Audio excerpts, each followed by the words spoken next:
Salut tout le monde, j'espère que vous allez bien. Pour ceux qui connaissent ma chaîne et qui la suivent, vous vous rappelez, il y a déjà pas mal de temps, je crois que ça fait un an à peu près. J'avais fait l'acquisition du War Heroes premier du nom sur Neo Geo AES. Et en fait, je me suis rendu compte que sur ma chaîne, j'avais parlé que du perfect. Et je me suis dit, autant réparer cette injustice en repartant du premier volet. Et ben on en parle tout de suite après le générique.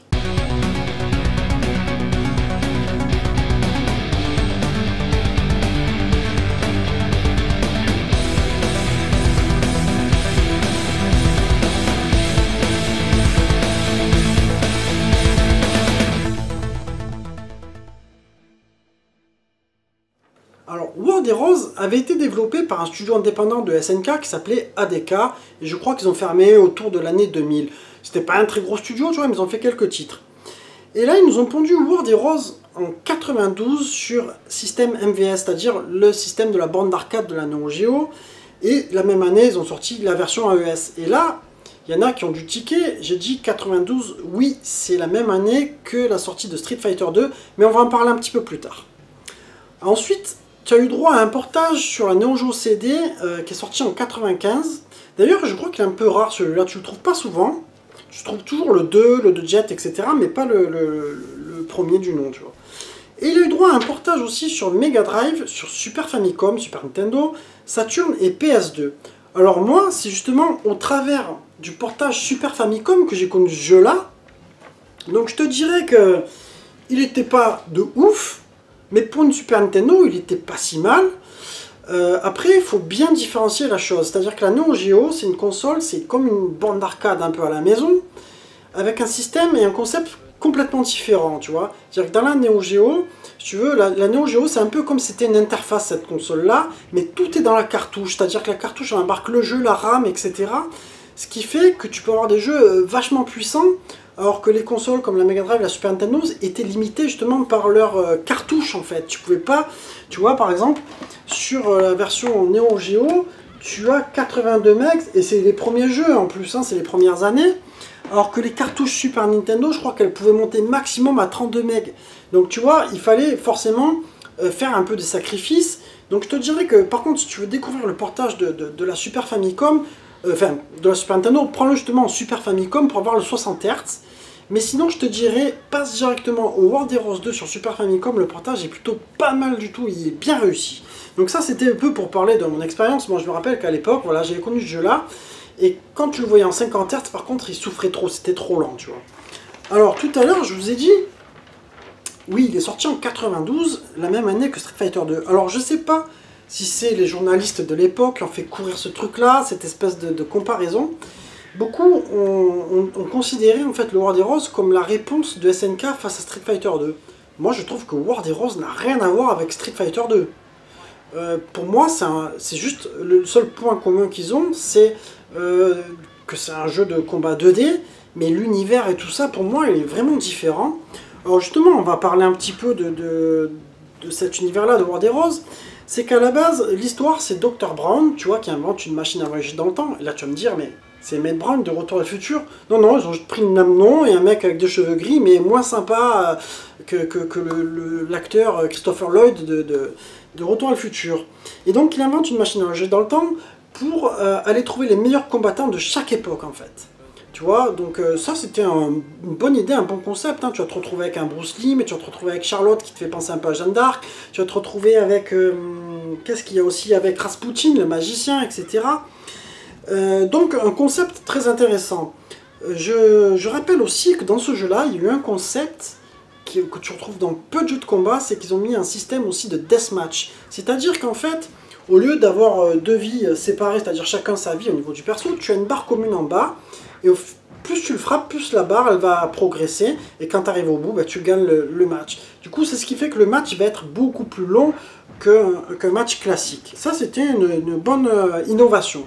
Alors tu vas retrouver 8 persos, plus un cachet. Tu te retrouves finalement un petit peu dans les normes de Street Fighter 2, oui, où tu avais 8 persos, sauf que là tu avais 4 boss cachés, 4 sous-boss. Quoi. Alors moi je vais te proposer de passer au test directement pour approfondir point par point. Alors en ce qui concerne les graphismes, on est maintenant en 2021, le jeu est sorti en 92, bientôt 30 ans. ben, je trouve que c'est pas si moche pour l'époque, ça n'a pas trop mal vieilli, c'est pas fou non plus. Bon, déjà à l'époque, c'était graphiquement, voilà, c'était un peu particulier, c'était les premiers jeux Néo, mais en même temps, c'est vrai que tu avais déjà, moi je trouvais que sur les Fatal Fury, alors 92, tu devais avoir Fatal Fury 2, il était déjà un petit peu plus beau. Moi je trouvais plus beau Fatal Fury que la licence War des Roses.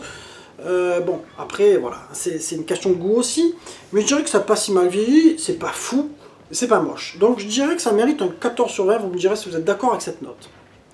Au niveau maniabilité, alors là tu vois, c'est pareil, c'est pas du tout comparable à Street Fighter 2 qui joue sur 6 boutons, et là tu joues même pas sur 4 boutons, mais tu joues sur 2 boutons, c'est-à-dire que tu as un bouton de poing, un bouton de pied.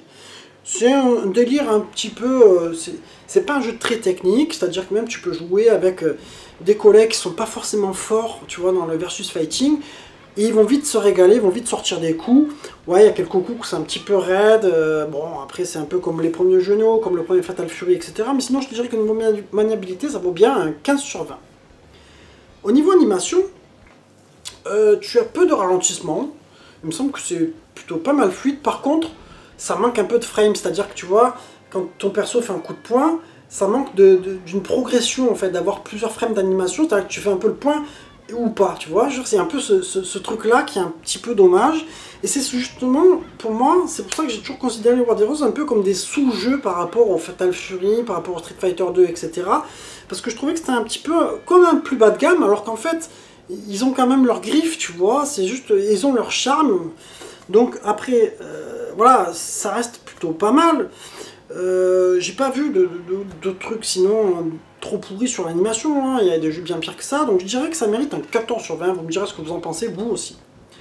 Au niveau mix sonore, tu as des musiques qui sont plutôt sympas, des bruitages qui sont un petit peu, qui ont mal vieilli, tu vois, il y a certains bruitages avec de la reverb, etc., quand le perso écrit.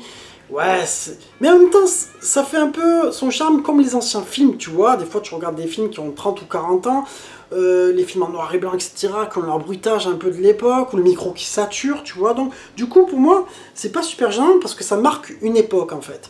Donc, je te dirais que ça vaut bien un 15 sur 20 pour le mix sonore. Ensuite, pour la durée de vie, effectivement, tu as peu de persos, et c'est un jeu par rapport aux autres qui est vachement plus facile. Moi franchement je l'ai fini, alors que les autres j'y arrive pas. Le War des Roses 2, le 2 Jet, le Perfect, j'arrive pas à les finir, franchement c'est difficile je trouve. Celui-là, ben, je l'ai fini avec mes 4 crédits hein, qui te donnent à la base, parce que j'ai pas de carte mémoire sur un Néon AES. Mais tu as aussi le mode Deathmatch qui est très sympa, et quand tu joues à 2, là tu vas vraiment te régaler là-dessus. Donc je dirais qu'au niveau durée de vie, bon, c'est pas un jeu que tu vas ressortir très souvent, tu seras plus tenté par jouer au Perfect si tu l'as, parce qu'il est quand même plus beau, il y a beaucoup plus de persos, etc. Donc je dirais que c'est un 13 sur 20, bon voilà, c'est une note moyenne. Et du coup en verdict, on va arriver sur un jeu, sur une note, pardon, je vais dire sur un jeu, sur une note de 14 sur 20, c'est pas mauvais, c'est pas fou, mais je pense que c'est une note qui lui va bien, puisqu'après, c'est une note qui va progresser sur les épisodes suivants. Et je te dirais que c'est un jeu qui est sympa, qu'il faut pas non plus trop mettre de côté parce qu'il a son petit truc. Tout à l'heure j'ai pas parlé, mais dans les graphismes il a aussi quand même une variation de décors qui sont très sympas. Il a son univers, il a tout ça. Et si tu aimes le versus fighting, tu te dois de l'avoir surtout sur Neo Geo. Enfin, après, il est pas très cher sur Neo AES, tu le trouves dans les 100 balles, hein, donc voilà. Après, c'est une question de goût, tu peux préférer peut-être les mettre ailleurs, et même dans un bon restaurant ou dans autre chose, et jouer en émulation, et ça, tu auras peut-être carrément raison. Enfin, voilà, on arrive sur la fin de mon test, j'espère que cette vidéo vous aura plu, n'oubliez pas de liker dans ce cas, et puis, ben, je vous laisse quelques images en grand écran pour finir, et puis je vous embrasse tous, et je vous dis à très bientôt, merci, ciao ciao.